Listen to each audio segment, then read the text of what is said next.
जाने क्यों लोग मोहब्बत किया करते हैं, जाने क्यों लोग मोहब्बत किया करते हैं।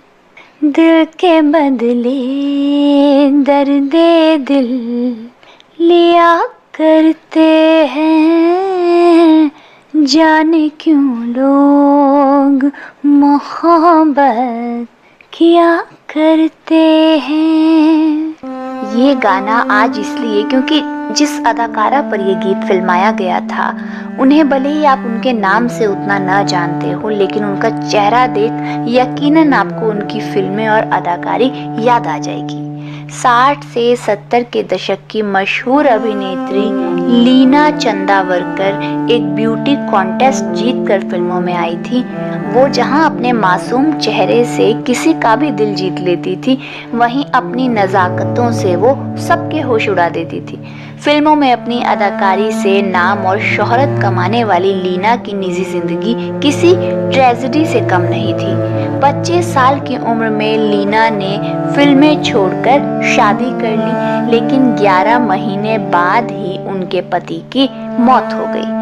उन्होंने गोवा के पहले मुख्यमंत्री रहे दयानंद बांदोडकर के बेटे सिद्धार्थ से अरेंज मैरिज की थी, लेकिन क्या पता था कि 25 साल की ही उम्र में वो विधवा हो जाएंगी। फिर लीना का दर्द भरा सफर शुरू हो गया। अभिनेत्री ने फिल्म फेयर से बातचीत में बताया था कि वो और सिद्धार्थ हनीमून पर निकलने की तैयारी कर रहे थे। सिद्धार्थ अपनी रिवॉल्वर साफ कर रहे थे कि तभी वो गलती से चल गई और सिद्धार्थ को गोली लग गई। गोली लगने के बाद उन्हें जसलोक हॉस्पिटल ले जाया गया, जहां वो 6 महीनों तक जिंदगी से जंग लड़ते रहे। आखिरी दिनों में सिद्धार्थ वेंटिलेटर पर थे। वो बोल नहीं पाते थे और कागज पर लिखकर ही अपनी बातें किया करते थे। एक दिन उन्होंने कागज पर लिखा कि मैं वापस आऊंगा, और फिर 7 नवंबर 1976 यानी शादी के महज 11 महीने बाद ही उन्होंने दम तोड़ दिया। सिद्धार्थ की मौत के बाद लीना की जिंदगी बिखर गई। उन्होंने कहा था, तब मुझे एहसास हुआ कि लोग सुसाइड क्यों करते हैं। मेरे माता पिता मुझे वापस अपने घर ले गए। एक दिन सुबह मैं बरामदे में खड़ी थी तो पड़ोसन को मैंने तुलसी में पानी डालते देखा। मैं उसे देखकर मुस्कुराई तो वो डर के मारे अंदर भाग गई।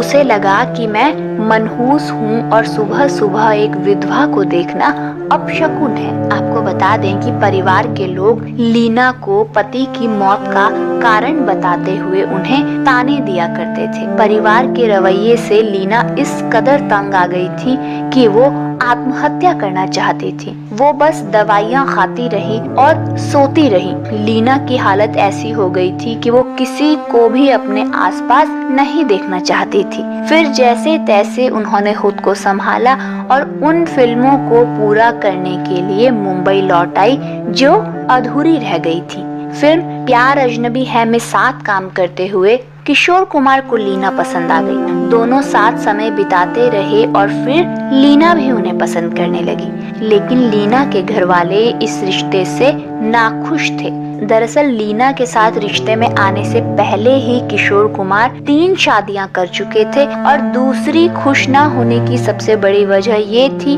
कि किशोर दा लीना से 20 साल बड़े थे। लिहाजा लीना के पिता ने साफ इनकार कर दिया था कि ये शादी नहीं होगी। जब ये बात किशोर कुमार को पता चली कि लीना के पिता उनकी इस शादी के खिलाफ हैं, तो वो रोज उनके धारवाड़ स्थित घर के बाहर बैठकर धरना देने लगे। धरना देते हुए किशोर दा जोर जोर से गाते थे, नफरत करने वालों के दिल में प्यार भर दूं। लीना के पिता एक आर्मी ऑफिसर थे और बेहद सख्त मिजाज भी थे, लेकिन इसके बावजूद अपने हरफन मौला किरदार से किशोर उन्हें मनाने में कामयाब रहे। आपको बता दें कि किशोर कुमार से शादी होने और मां बनने के तुरंत बाद ही लीना ने फिल्मों में काम करना पूरी तरह से बंद कर दिया। दोनों की शादी के 7 साल ही बीते थे कि किशोर कुमार का 13 अक्टूबर अक्टूबर 1987 को निधन हो गया। मौत से चंद मिनटों पहले किशोर दा पत्नी को मरने की एक्टिंग कर डरा रहे थे। दरअसल 13 अक्टूबर की सुबह जब लीना उन्हें उठाने पहुंची तो किशोर दा बेसुध बिस्तर पर पड़े थे। जब वो नजदीक गईं तो किशोर ने अचानक आंखें खोली और कहा, क्या तुम डर गई? आज मेरी छुट्टी है। अपनी मौत के दिन किशोर दा ने लीना से कहा था कि वो आज film river of no return देखेंगे। उस दिन उनकी कई मीटिंग्स थी, लेकिन कुछ मिनट बाद ही वो दूसरे कमरे में गए और गिर पड़े। जैसे ही लीना कमरे में पहुंची तो किशोर दा ने उनसे कहा, मुझे बहुत कमजोरी लग रही है। लीना ने घबराहट में तुरंत फोन की तरफ कदम बढ़ाए, लेकिन किशोर दा ने उन्हें रोक दिया। उन्होंने गुस्से में कहा, अगर तुम डॉक्टर को बुलाओगी तो मुझे हार्ट अटैक आ जाएगा। लीना को लगा कि वो दोबारा मजाक कर रहे हैं, लेकिन चंद सेकंड बाद ही उनकी धड़कनें रुक गई और 37 साल की उम्र में लीना दोबारा विधवा हो गई। तो ये था हिंदी सिनेमा की मशहूर अभिनेत्री लीना चंदावरकर का दर्द भरा सफर। शुक्रिया।